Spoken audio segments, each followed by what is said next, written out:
So, hey everyone, from today I'm going to start our everyday's current affairs from The Hindu, which is very important for UPSC and another one-day examinations aspirant. So, without further delay, let's continue. So, हमारा very first article जो होने वाला है India and UK के trade deal के बारे में ये होगा, ठीक है. It is about the India and UK trade deal. पहले थोड़ा हिस्ट्री में थोड़ा बता देती हूँ, okay, like you can easily get understand. Okay, so what happened before 1947? UK is a Britain ruled over us, okay, but on 15th of August 1947 India got independent, okay. लेकिन जब India independent हुआ उसके बाद से फिर हमने 91 है, ठीक है. 1991 में फिर हम लोगों ने क्या किया, एलपीजी रिफॉर्म्स हम लेके आए. LPG reforms stand for the LPG जो रिफॉर्म्स लेके आए पहली बात तो ये इसलिए लेके आए ताकि हम चीज़ों को लिबरेट करें, ठीक है. Liberalization and privatization and globalization. चीज़ों को लिबरल किया. Privatization in the sense government के हाथों में बहुत सारी चीज़ें थी, तो गवर्नमेंट ने थोड़ा क्या किया, ल्यूक्रेटिव बनी गवर्नमेंट और उन्होंने क्या किया, थोड़ा प्राइवेट सेक्टर्स को इनमें इन्वॉल्व करने लगे. देन आर ग्लोबलाइजेशन का मीन्स होता है कि जो चीज़ें इंडिया की बाउंड्रीज तक रेस्ट्रिक्ट थी, अब उन चीज़ों को ग्लोबलाइज करने की कोशिश की गई. मतलब फॉरेन कंट्रीज से हमारे ट्रेड एंड हम लोगों ने टाइज मेंटेन की, ठीक है. हम लोगों ने ट्रेड किया एंड टाइज मेंटेन की, बहुत सारी चीज़ें होती हैं, ठीक है. What happened then. So what are the gains from the India-UK trade deal? How do the two countries benefit from the deal? UK और इंडिया को दोनों को क्या फ़ायदे होने वाले हैं? What changes will the deal bring to for Indian workers in the UK? अब जो इंडिया के जो वर्कर्स हैं UK में जाते हैं, everybody if you are aware about my previous lecture series, so I have been multiple times talked about a term which is the migration, okay. Migration क्या होता है, जब किसी इंडिविजुअल को या तो जॉब के लिए या फिर अपनी एजुकेशन कंप्लीट करने के लिए या फिर जिस प्लेस पे कोई इंडिविजुअल रह रहा है वहाँ अगर उतनी फैसिलिटीज़ या उतनी लाइफ को सस्टेन करने वाली चीज़ें नहीं अवेलेबल होती हैं तो उनको वहाँ से मूव करना पड़ता है. So in simple term migration means होता है जब कोई individual, suppose this is Bholaram और ये जयराम, ये दोनों सेम विलेज में रहते हैं लेकिन भोलाराम के पास इतने लाइफ सोर्सेज नहीं हैं, ठीक है. वाइल जो क्या हमारा जो सकारा में जो भी मैंने बोला उसके पास है तो वो वहीं रहेगा, लेकिन भोलाराम को माइग्रेट करना पड़ेगा तो ये दूसरे स्टेट में चला जाता है. सपोज ये MP में रह रहा है, महाराष्ट्र चला जाएगा. महाराष्ट्र में रह रहा है, वहाँ नहीं इतने लाइफ सस्टेन करने के ऑप्शंस, तो ये कहाँ चला जाएगा, हमारे नेक्स्ट स्टेट में. तो मोर और लेस ये होता है एक जगह से दूसरी जगह किसी पर्टिकुलर हमारे एम को कंप्लीट करने के लिए माइग्रेट करना, ठीक है. अब हम बात करते हैं हमारे आर्टिकल के बारे में. Done. So the India UK comprehensive economic and trade agreement, इसीलिए यहाँ पे एक टर्म मेंशन किया है सीटा, ठीक है. कॉम्प्रहेंसिव और इकोनॉमिक लेवल, मतलब इकोनॉमिक एक्टिविटी भी यहाँ पे इकोनॉमी के थ्रू जो चीज़ें प्रोड्यूस होने वाली वो भी यहाँ पे एक्सचेंज की जाएंगी. ये कब came into effect on 15th जुलाई, ठीक है, in this month. Year after it was signed, at the same time the India-UK Double Contribution Convention जो कि DCC है हमारा, DCC also come into effect, ठीक है. तो हम बात कर रहे हैं, थोड़ा ब्रीफ में समझ लेते हैं. इंडिया यूके के बीच में सीटा अग्रीमेंट हो रहा है. इसमें रहेगा कॉम्प्रहेंसिव लेवल पे, एक बड़े लेवल पे इकोनॉमिक और ट्रेड अग्रीमेंट्स होंगे या जो हो चुके हैं, ठीक है. अब इसमें क्या क्या रहेगा हमारा. So what trade benefit does India get. अब जब ट्रेड होगा, चीज़ें एक्सचेंज होगी तो इंडिया को क्या क्या बेनिफिट होंगे. While speaking to the media a day before the deal came into force, mister Agrawal said this CETA stood out not just for its breadth but also its depth. मतलब यहाँ पे बात की है breadth और depth दोनों ही level पे हम यहाँ पे क्या करने वाले हैं, डील करने वाले हैं. As per the deal UK will immediately remove tariff on 96.8% of it tariff lines. UK remove करेगा 96.8% टेरिफ, ठीक है. Accounting for 97.7% of trade value. इतने तो ट्रेड डाउन होंगे, टैरिफ कम होगा, लेकिन इससे जस्ट 96 में एक और ऐड कर दिया तो 97, इतना यहाँ पे ट्रेड की वैल्यू यहाँ पे बढ़ेगी. And additional 2% of tariff line, और एडिशनल 2% टैरिफ लाइन की यहाँ पे बात की गई है. Done. So apart from the tariff the 30 chapters of the सीटा ऑल्सो कवर डिजिटल ट्रेड रहेगा, government procurement, small medium enterprises रहेंगी हमारे, जैसे हम बात करते हैं ना micro and small medium enterprises, वही. इनोवेशन होगा, लेबर एक्सचेंज होगी, एनवायरनमेंट एंड जेंडर के रिगार्डिंग भी बात करेंगे. Everyone if you are aware about my previous session, so हम पढ़ते हैं यूनाइटेड नेशन के गोल्स हैं, ठीक है. यूनाइटेड नेशन के जो गोल्स हैं वो है टोटल 17. ये 2015 में लाए जाते हैं. इनका टारगेट सेट किया जाता है 2030 तक हमें कंप्लीट करना है. 17 गोल्स में हमारे फर्स्ट गोल क्या है, हमारा नो पॉवर्टी, कि हमें सबसे पहले किसे रिमूव करना होगा, पॉवर्टी को, मीन्स गरीबी को, है ना. No poverty. Then are zero hunger की भूखमरी हमें मिटानी होगी। फिर हमारा आएगा गुड हेल्थ एंड वेलबींग।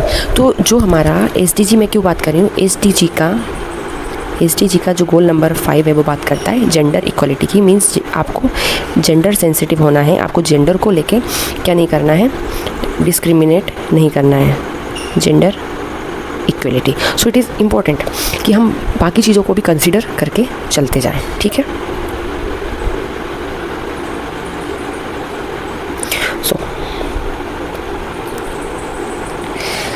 तो ये सेक्टर, ये वाला जो पोर्शन है हमारा इंपॉर्टेंट हो जाता है, ठीक है। I am just doing highlighted. So the CETA also incorporate a significant sections on services. ये सर्विसेज को भी इंक्लूड करेगा, which is of the considerable interest to India since services export are a vital engine of growth. क्योंकि services बहुत vital level पे एक engine of growth का काम करेगा हमारी इकोनॉमी के लिए।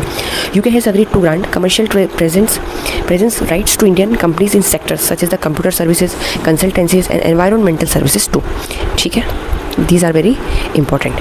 देन ये हमारे मिस्टर पीयूष गोयल सर हैं, जो कि हमारे union minister of commerce and industry को हैंडल करते हैं, ठीक है। तो Piyush Goyal, one day examination आपसे पूछ लेंगे who is current union minister of commerce and industry, so you have to give the answer as a Piyush Goyal. Done.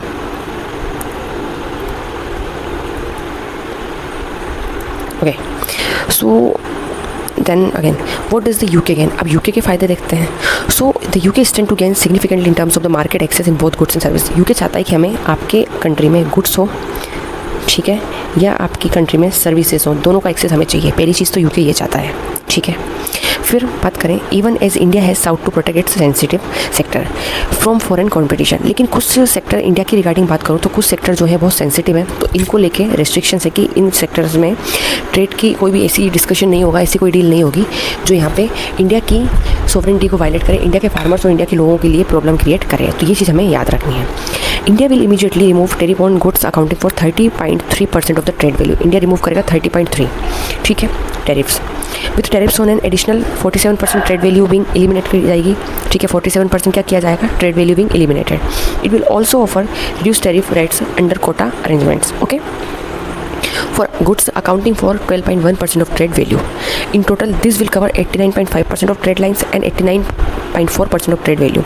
तो इतना ज़्यादा प्रॉब्लम नहीं करना है, ठीक है, और ना इतना माइंड में लेकिन मतलब स्ट्रेस रहना है कि इतना data how to cover it out, no. बस हमें बस सेक्टर से याद रखना है कि वो कौन सा एग्रीमेंट रहा है, सीटा एग्रीमेंट हो रहा है, इंडिया कितना टेरिफ रिड्यूस कर रहा है, वैल्यू के कितना कर रहा है, कौन से सेक्टर इंडिया ने क्या 100% एक्सेस दे दिया है, नहीं, ठीक है। कुछ सेक्टर ऐसे जो अभी भी इंडिया के अंडर कंट्रोल रहेंगे, तो इसलिए ये सारा कुछ यहाँ मेंशन क्या है। Then India also has not manage to bring any concessions from the UK regarding the latest upcoming carbon border adjustment mechanism tariff. However, no country has made headway in this regard, ठीक है। तो किसी particular country, कोई भी country जो भी agreements में होती है विवान, तो कोई डायरेक्ट 100% एक्सेस नहीं देता है। उनको अपनी चीज़ों को, अपनी कंट्री के लोगों को प्रायोरिटी देनी होती है, अपनी कंट्री के लोगों को। जैसे कि मैंने इकोनॉमी की बात की, तो यहाँ पे फार्मर्स सबसे ज़्यादा मेन रोल प्ले कर रहे हैं, तो फार्मर के इंटरेस्ट को यहाँ पे कंसिडर किया जाएगा रेदर देन कि इस चीज़ को नेगलेक्ट किया जाएगा। तो ये हमारी इस डील के रिगार्डिंग ये आर्टिकल था, ठीक है। तो सीटा का फुल फॉर्म क्या होता है, comprehensive economic and trade agreements, ठीक है। इट स्टैंड फॉर द सीटा। ये इफेक्ट में आ चुकी है on 15 July before 4 days, okay. तो ये याद रखना है हमें। अब थोड़ी बात कर लेते हैं हमारे एनवायरनमेंट सेक्शन से, ओके।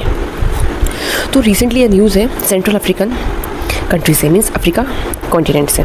न्यूज़ ये है कि एक अफ्रीका के जो सेंट्रल पोर्शन है, मतलब बीच वाला पोर्शन, वहाँ पे एक अफ्रीकन मंकी जो कि striking page in new species, मतलब एक नया मंकी मिला है, अफ्रीका में मिला है, सेंट्रल पार्ट में मिला है, that is what is called the African monkey. तो ये हमें याद रखना है, with striking patches in new species. अब क्या क्या रीज़न हो सकते हैं।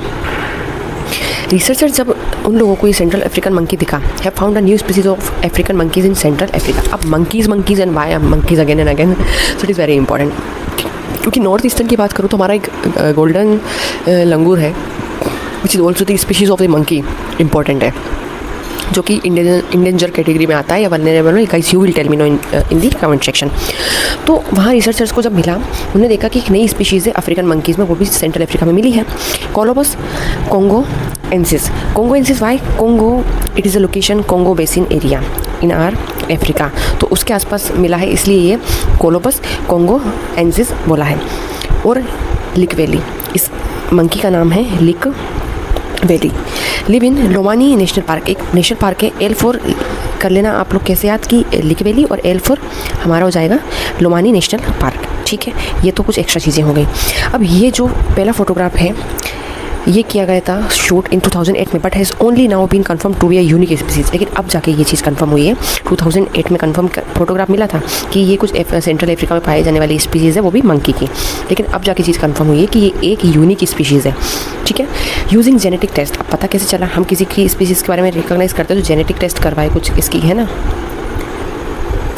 सो द लिक वैली, अब लिक वैली दिखता कैसा है? एक तो छोटा सा है, बिल्कुल छोटू मोटू सा, ब्लैक कलर है, दिख रहा है, and distinguish by the striking orange cream patches around its mouth. इसके माउथ जो है, इसके मुंह के आसपास छोटे छोटे हल्के से ऑरेंज कलर के पैचेस, मतलब धब्बे हमें दिखाई दे रहे हैं। तो कितना इंटरेस्टिंग स्पीशीज़ है, सेंट्रल अफ्रीका में मिलता है, ठीक है।